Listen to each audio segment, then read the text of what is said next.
Michelle Foy, your cheerleader of dreams. Hey, if you've never subscribed to this podcast, be sure to push the little red button right there to get consistent teaching tools and tips to help you live your dreams. Today, I want to talk about change your mindset, change your outcome. That's how you do it. When you change your mindset, you will change your outcome.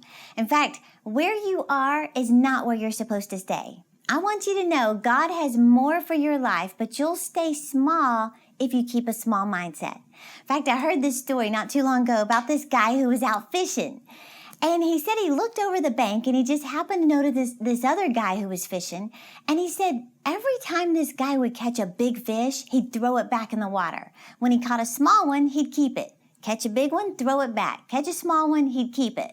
Finally, this observer's watching this and he thought, this is so weird, I'm gonna go ask him. So he walked over to him and he just said, excuse me, I can't help but notice, why do you keep throwing all the big fish back in the water and keeping the small ones? The guy said, oh, that's easy.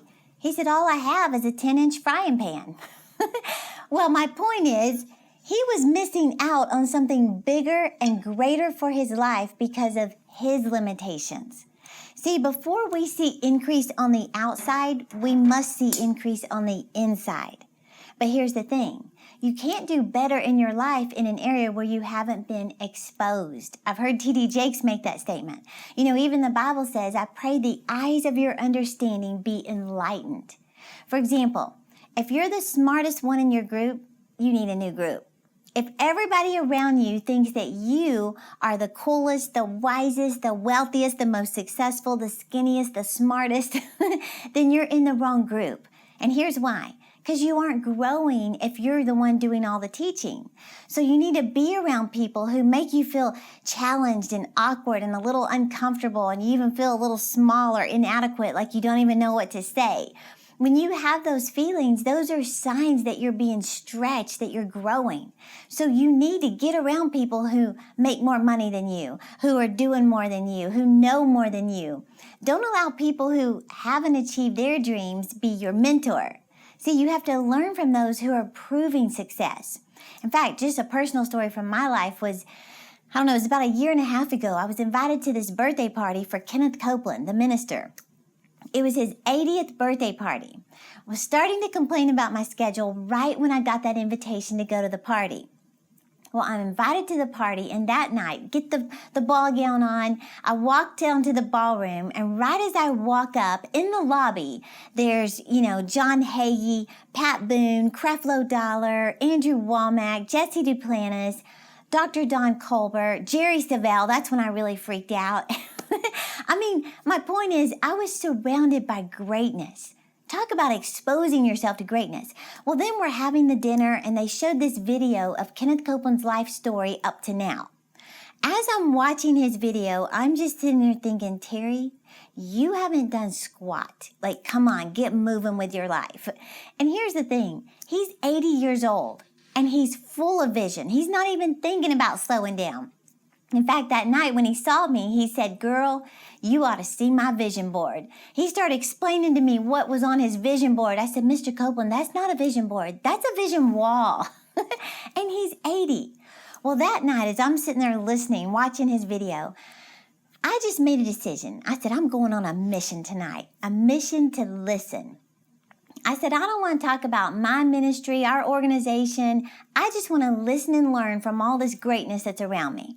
I started talking to people who are growing organic farms. They're doing TED Talks. They're writing books.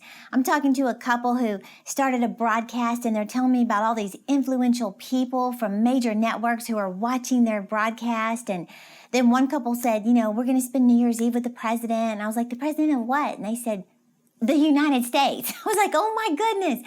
Then I'm listening to their schedules, and they're telling me how they're flying home in the morning, they're speaking that night, they're speaking twice on Sunday, they have team meetings on Monday.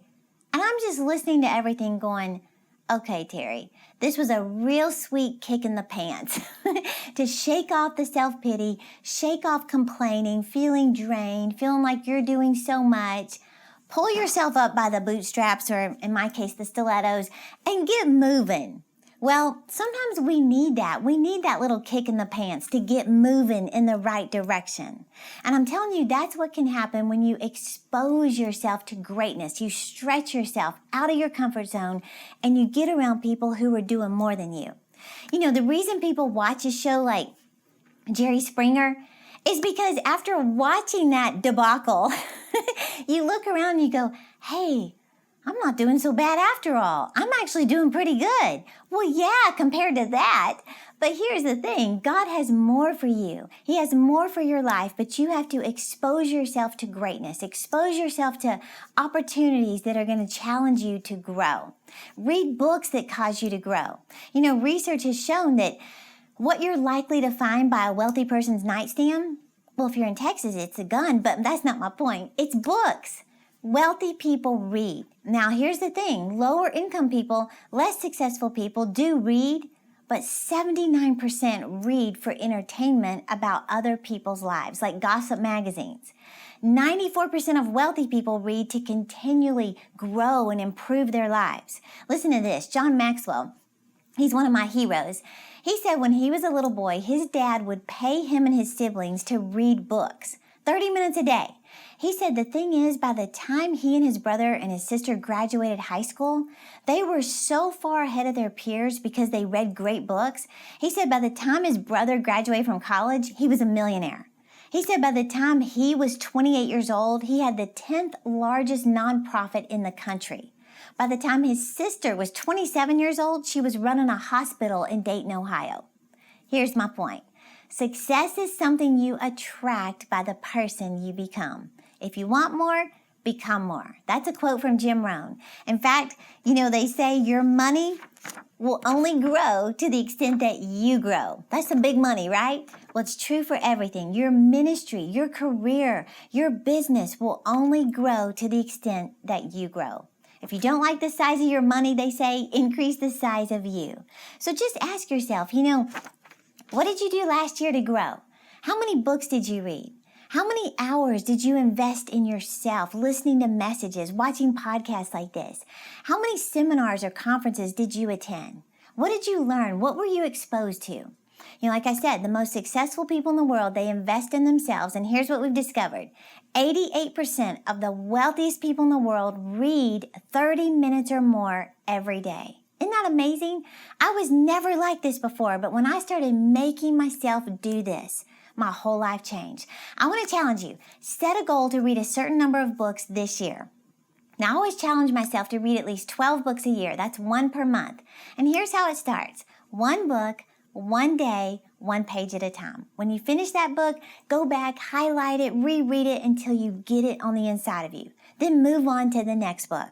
These are things that we can do, but you're positioning yourself for greatness, to be enlarged, to have a greater outcome when you change your mindset. So we can do this. I know you can. If I can do it, there's hope for us all. Now, our YouTube subscriber, I love to just recognize someone who's watching our podcast. This week, it's Joni. And this is what Joni said. She said, "Thank you, Terry. I really needed to be reminded that it's okay to feel awkward or a little nervous about the goals that stretch us. That's totally normal. In fact, that's a good sign if you feel awkward."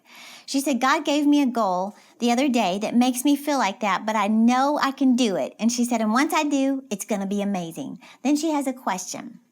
"If I write my goals using a Texas-sized pencil like yours, will I achieve them faster?" Absolutely. Yeah, I mean, the statistics prove it. No, I'm kidding. But Joni, I'm so proud of you for stretching yourself out of your comfort zone to go for those big dreams.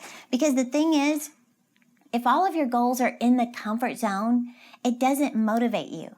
Because you're just like, oh, I can do that. You need to put a demand on your faith to have to trust God, to stretch yourself so you're doing the right thing, Joni. So to help you stay motivated and distinguish yourself this month, I have a free download for you. It's simple. This download includes a calendar with a little checklist for every day, practicing the hour of power. That's read 20 minutes, pray 20 minutes, exercise 20 minutes. Those are simple things that successful people do. Now, this is a printable calendar that you can just hang it up on your wall or put it on your bathroom mirror so every day you're focused on the hour of power. The link for the download can be found in the description below. And let me just remind you, For more consistent motivation, follow me on Instagram, Facebook, Twitter, and Pinterest, and you can find the handles below. Or click the red subscribe button right down there for weekly videos to make this your best year yet. And again, I want to thank you for watching, and I'll see you next week.